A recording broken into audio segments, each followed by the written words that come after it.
Okay, now we're going to work on some harder quadratic formula questions.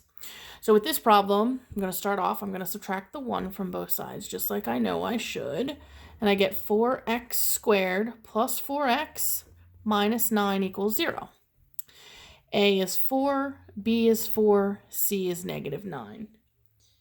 I'm then going to put that in my quadratic formula. Negative b plus or minus radical b squared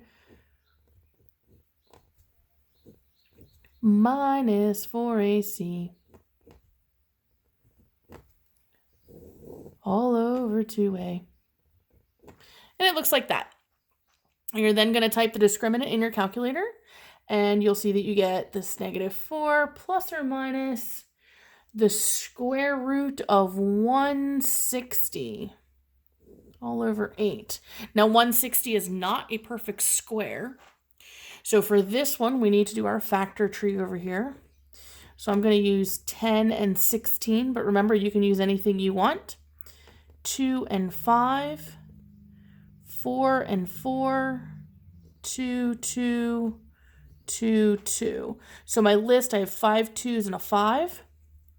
Try to put that in over here. 1, 2, 3, 4, 5, and a 5. Right? 1, 2, 3, 4, 5 2s and 1 5.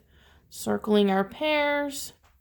Multiply 1 from each pair. Now remember, you're only replacing this with whatever we got over here. So it's going to become negative 4 plus or minus 2 times 2 is 4, square root of 10 all over 8. Now, here's the new step, because so far we haven't really done anything new. Here's the new step. Here's where it gets tricky. This fraction can be simplified. The square root of 10 gets ignored for a moment. Look at all 3 of those numbers. Now, when I say all 3, I mean all 3 every single time.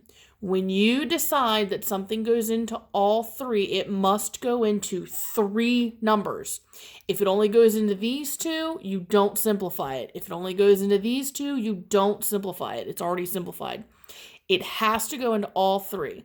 That square root of 10 is just going to get brought down. We're not going to be able to simplify that piece. That's already done. Square root of 10 is a square root of 10 is a square root of 10 in this problem.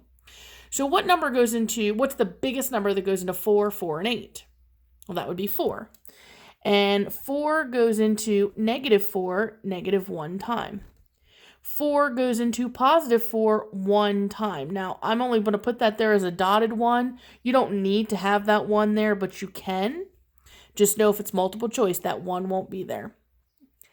And all over, and then 4 goes into 8 2 times. So this is, 4 goes into 8 2 times. So this is your final answer. Okay? So now you take a moment and see if you can solve the second one.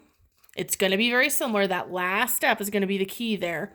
When I do this problem, I'm going to kind of skip to the very last step. So go ahead and pause the video, and I'm going to do the second one in the next video, I think. So go ahead and stop this video, and I'll do the last 2 examples in the next video.